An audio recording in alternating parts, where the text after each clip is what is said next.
Ito nga ang kaganapan ko kanina kung kailan ako nakaligo, saka naman ako naglinis ng kanal. So ayan mga mima ko, malinis na nga yung kanal na yan dahil tinanggalan ko na nga ng basura. At ito nga yung aking naisip, lalagyan ko nga pantakip sa kanal ng ganito. Ayan, lalagyan natin ng ganyan para hindi nga malaglagan ng mga basura dahil dito talaga sa lugar namin, marami nga ang basura kisa sa tubig sa kanal. So ayan mga mima ko, ito nga yung paraan na naisip ko na makakabawas-bawas sa basura sa kanal. Kahit papaano, dadaloy pa rin yung tubig at hindi po magkukos ng pagbara.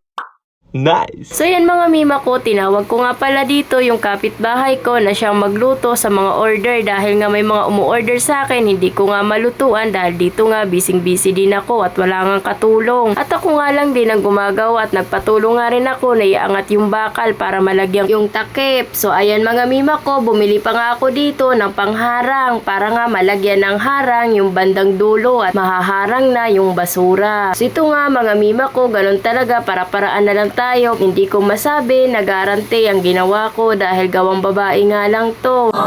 Mas maigi pa rin talaga kung gawang lalaki. So ayan mga mima ko, wala rin talaga akong tiwala dito sa gawa ko.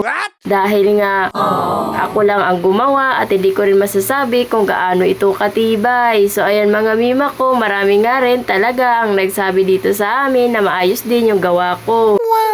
O baka yung ideya na ginawa ko kaya yun nasabi nila na maayos, pero hindi ko masabi na matibay yung gawa ko. Alam nyo na mga mima ko, gawang babae lang yan. So ayan na nga, ito na nga mga mima ko ang naging outcome ng aking gawa. So ayan, nilagyan ko dito sa dulo ng salaam para nga yung basura hindi napapasok doon sa loob dahil mapakahirap nga linisin pag napunta yung basura sa gitna. So ayan, pati yung gitna nilagyan ko rin ng harang. At ito nga rin yung tindahan ko at